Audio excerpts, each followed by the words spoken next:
I know this is not strictly bacon, but this salad is an absolute must-have Boxing Day or any occasion where a salad accompaniment is required.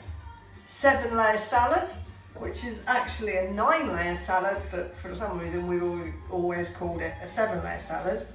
And simply the layers are iceberg lettuce, that's a whole iceberg, some celery, that's 5 sticks I think of celery, 2 red peppers, red onion, boiled eggs, carp, cheese, frozen peas, mayo, and crispy streaky bacon, which I've cooked already.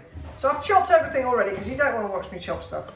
So this salad is fabulous. I love it, absolutely love it. So I'm going to tip a load of this in here now. This iceberg, because I do like iceberg. That's probably enough, but let's tip it all in. We can make it work. This is a very big bowl of salad just for the 2 of us. It's going to last. Right, that's that in. Next, the celery. Whack that in, lovely. Chuck that in there, that's good. Push it all down a bit.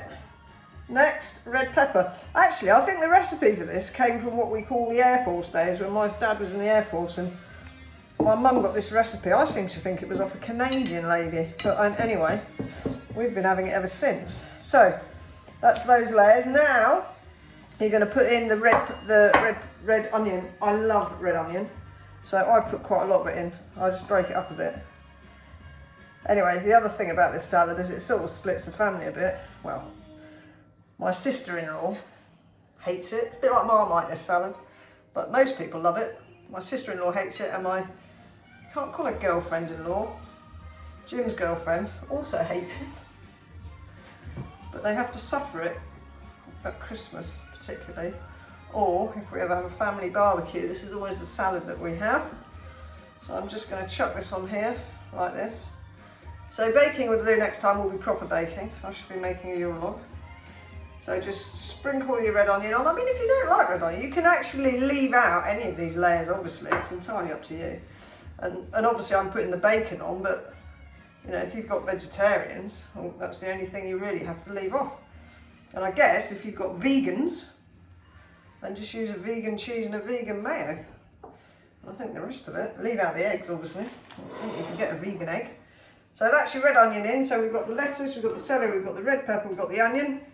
Now I'm going to lay on these eggs here, like so. Oh, and I like making this in a glass bowl because, look, you can just see it all.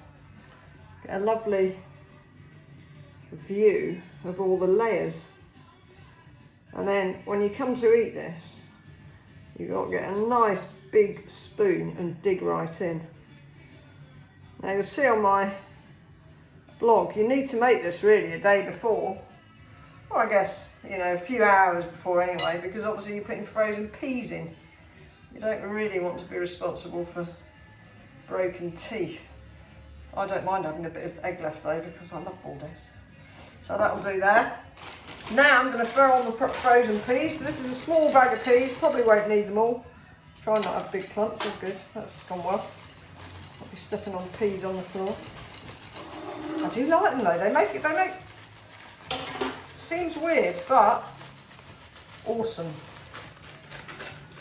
I'm going to put them all in, yeah. Small bag that, that's just a small bag of peas. 375 grams.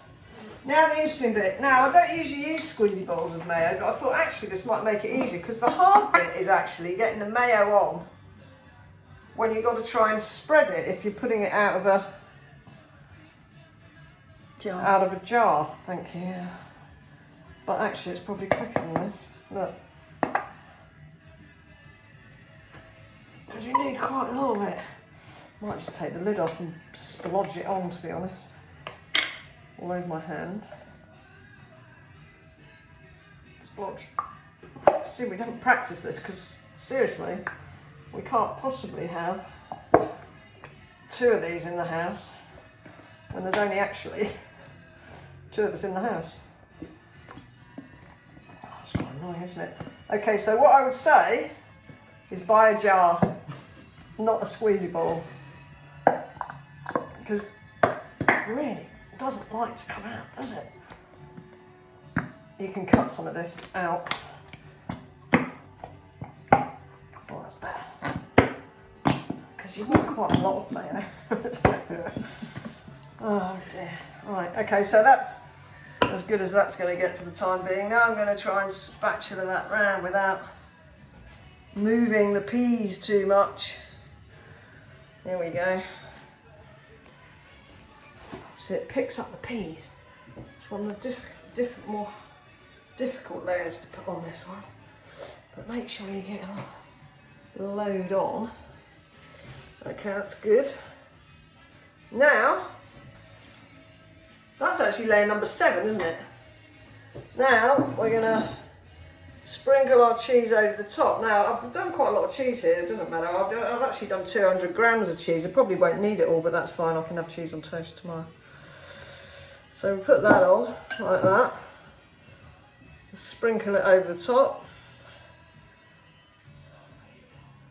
Like so. Making a mess all over the table.